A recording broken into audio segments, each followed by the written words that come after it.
Have you ever really thought about what's inside a vaccine?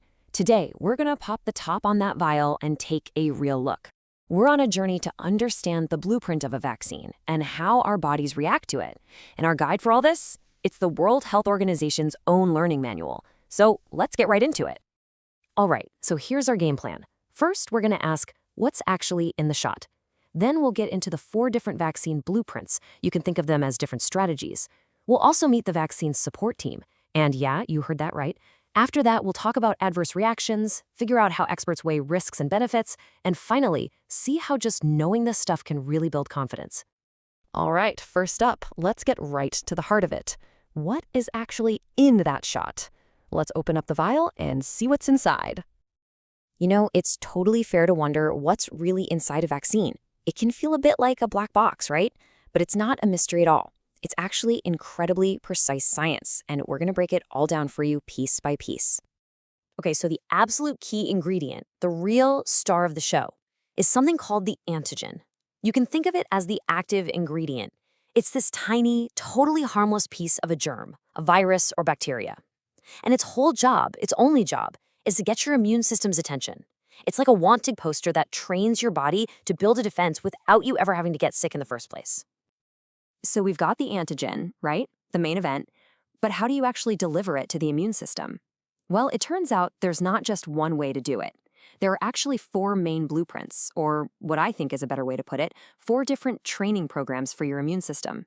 So let's look at these 4 major types. You've got your live attenuated vaccines. That's a weakened version of the germ. Then there are inactivated vaccines, which use a killed version of the germ.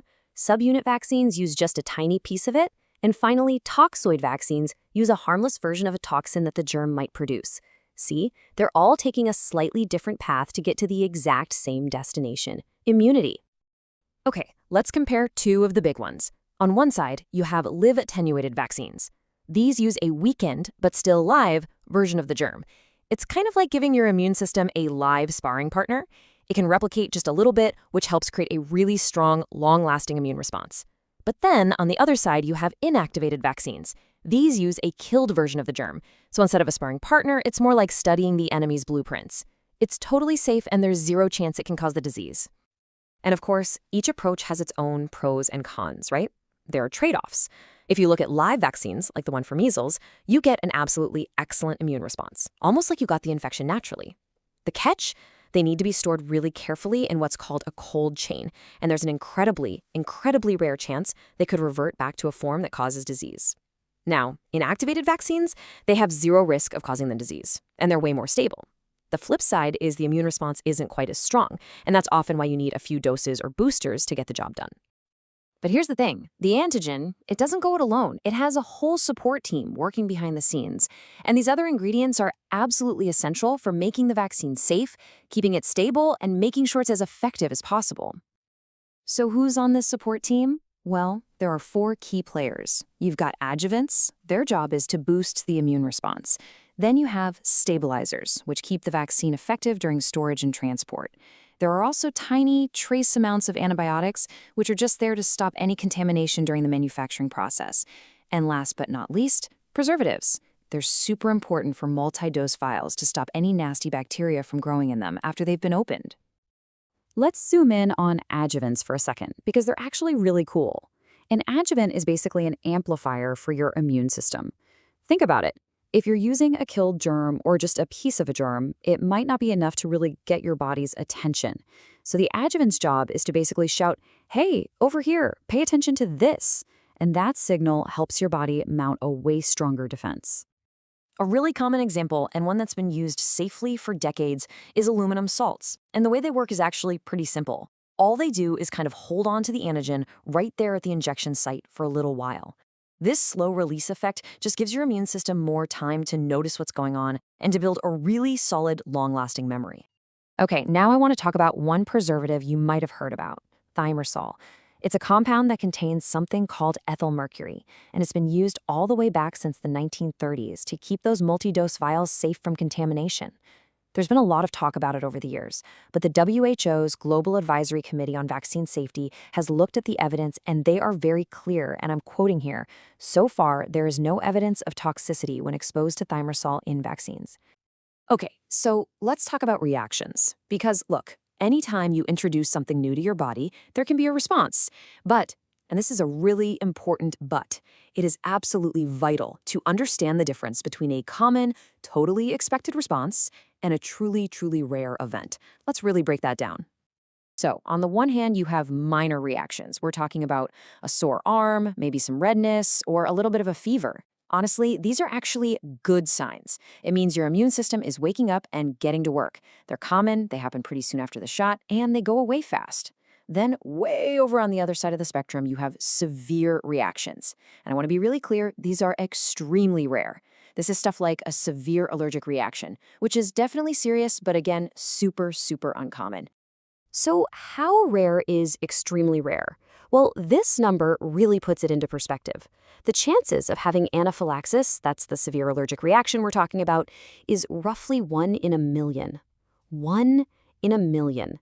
And that is why they ask you to hang around the clinic for about 15 minutes after your shot. So that in the incredibly unlikely event that something does happen, help is literally right there. Okay, this is actually really practical information.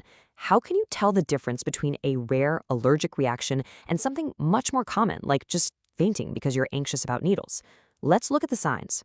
Fainting usually happens right away. Your skin gets pale and sweaty, and your heart rate actually slows down.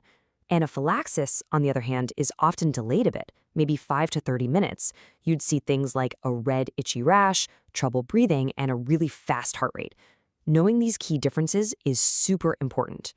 So, we've got all this information about how vaccines work and what the reactions are. So, what happens next? How do experts and public health organizations actually use this knowledge to make decisions? Well, it all comes down to carefully, methodically weighing the risks against the benefits, especially for specific groups of people. Let's take a really important example: vaccination during pregnancy.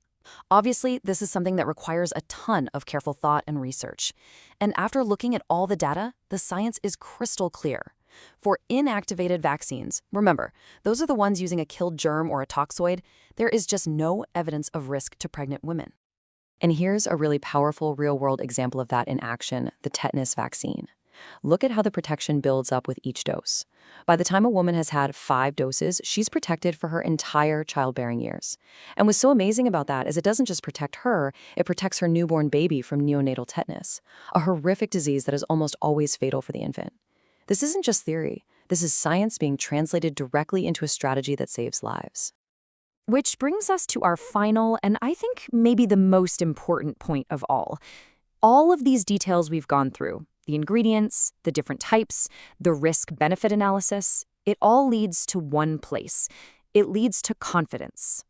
A confidence that's built not on just being told what to do, but on a real foundation of understanding. Because at the end of the day, a vaccine isn't some big mystery in a bottle. It's a carefully, thoughtfully crafted tool. And when you know its blueprint, when you meet its support team, and when you understand how your body is designed to respond, it just demystifies the whole thing. The fear of the unknown starts to fade away, and the science becomes something clear and understandable. So I'll just leave you with this final thought to chew on. How does really understanding the recipe behind a vaccine, what's in it and why it's there, change how we think about their safety? When you actually get to see the blueprint, it can change the entire conversation. Thanks for digging into this with us today.